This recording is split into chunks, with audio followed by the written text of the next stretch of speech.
పినరాయి విజయన్ కు Modi God father అట. పినరాయి విజయన్ కి మోడీ గాడ్ ఫాదర్ అని చెప్పేసి ఎవరు చెప్తున్నారు? రేవంత్ రెడ్డి చెప్తున్నారు. మరి మోడీ నీకేమవుతాడు రేవంత్ రెడ్డి?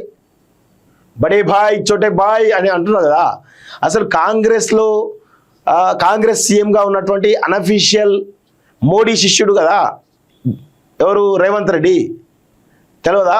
నీవు బీజేపీతో మోడీతో ఉన్న లోపాయకారు ఒప్పందం అంతా కూడా ప్రజలకు తెలుసు కదా. పినరాయి విజయన్ అనే ముందు నీదెందుకు చూసుకున్నావా ఫస్ట్ రేవంత్ రెడ్డి? కేరళ పినరాయి విజయన్ కాలి గోటికి సరిపోతావా రేవంత్ రెడ్డి? పినరాయి విజయన్ కాలి గోటికి సరిపోతావా? అక్కడ ఏం లేదండి. ఈయన గురువు ఎవరైతే ఉన్నారో కేసీ వేణుగోపాల్ను అక్కడ ముఖ్యమంత్రి చేయడానికి ఏదో సంథింగ్ ఏదో పెద్ద ప్లాన్ జరుగుతూ ఉంది. సో అక్కడ కొంత కాంగ్రెస్ కూడా పుంజుకుంటుంది వాస్తవంగా. సో పినరాయి విజయన్కి మోడీ గాడ్ ఫాదర్ అంటున్నాడు. 100% మీరు అన్నది కరెక్టే కావచ్చు. కానీ మీరేంది? మీ గాడ్ ఫాదర్ ఎవరు? రాహుల్ గాంధీ. 100% మోడీనే. మీకు గాడ్ ఫాదర్ బండి సంజయ్నే. సో ఇవన్నీ తెలుసు కదా చాలా క్లియర్గా అందరికీ అర్థమవుతుంది కదా. సో అందుకే బంగారం చోరీ స్మగ్లింగ్ కేసులో ఆయనకు రక్షణ.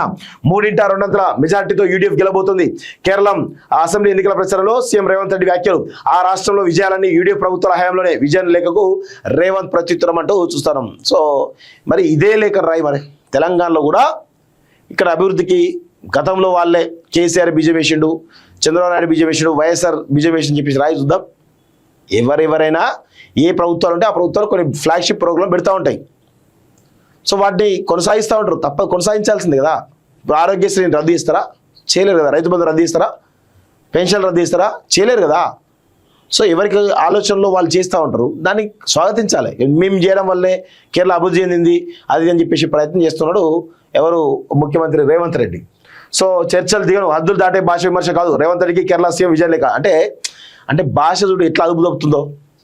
రేవంత్ రెడ్డి ఏమనుకున్నాడు? తెలంగాణలో ఎట్లా భాష అదుపు తప్పుతుంది కదా అక్కడ ఉద్దామంగా ఉన్నాడు. కానీ అక్కడ పాపం పినరాయి విజయన్ చాలా హుందాగా వివరిస్తున్నాడు. భాష హద్దులు దాటే భాష విమర్శ కాదు. అంటే ఏది పడితే అది మాట్లాడతారు కదా రేవంత్ రెడ్డి. ఆయన నోటికి అదుపు ఉండదు. అసలు ఆ నోటికి అదుపే ఉండదు. ఇలాంటి పిచ్చోడిని మనం తెలంగాణలో సీఎం చేసినాం.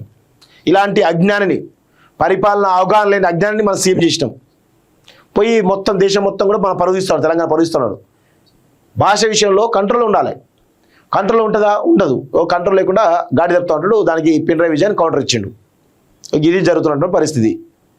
మోడీ ఎవరు? పినరాయి విజయన్ గాడ్ ఫాదర్ మోడీ అంటున్నారు. మరి రేవంత్ రెడ్డి మోడీకి మధ్య లోపాయకర ఒప్పందం లేదా?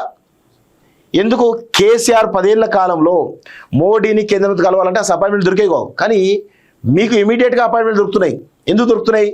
మీరు ఎవరితోటి అదేండ్రు? 100% ఇక్కడ నేను నిన్న కూడా చెప్పినా మళ్ళీ కూడా చెప్తా. సో మళ్ళీ కూడా చెప్తా. ఇక్కడ బీఆర్ఎస్, బీజేపీ, కాంగ్రెస్ ఇవన్నీ జరుగుతున్నాయి కదా. బీఆర్ఎస్ బీజేపీ మరి పొత్తు ఉంటుందా లేదా అనేది కాలం నిర్ణయిస్తుంది. సో ఆ దిశగా కొనసాగుతుందేమో అనేటువంటి ఒక అనుమానాలు కూడా బలంగా ఉన్నాయి. సో ఇక్కడ బీజేపీలో ఉన్నటువంటి మోడీ, బండి వీళ్ళందరికీ కూడా కాంగ్రెస్లో ఉన్నటువంటి రేవంత్ వీళ్ళంతా ఒక లోపాయకర ఒప్పందం జరుగుతూ ఉంటుంది. సో ఇక్కడ ఎంఐఎం ఒకటి ఉంటుంది. చూడండి ఇదంతా అసలు మొత్తం అంతా గూడుపురా నడుస్తూ ఉంటుంది. రేవంత్ రెడ్డి మోడీ శిష్యుడు, రేవంత్ రెడ్డి బండి సంజయ్ ఒకటే. ఇక్కడ తెలంగాణలో వీళ్ళదే నడుస్తూ ఉంది ఆధిపత్యం. ఇది చాలా స్పష్టంగా అర్థం చేసుకోండి. సో బీజేపీ బీఆర్ఎస్ పొత్తు పోవద్దని చెప్పేసి వీళ్ళంతా కూడా చేస్తూ ఉంటారు. ఎవరు? బండి సంజయ్ మొత్తం కూడా ఈ రేవంత్ రెడ్డి ఆదేశాలతోటి బీఆర్ఎస్ ఎట్లైనా మొత్తం కూల్చాలని చెప్పేసి ప్రయత్నం చేస్తూ ఉన్నాడు. ఇదంతా జరుగుతున్నటువంటి సినారియో. మరి ఎంతవరకు ఏందో చూడాల్సిన అవసరం అయితే ఉంది.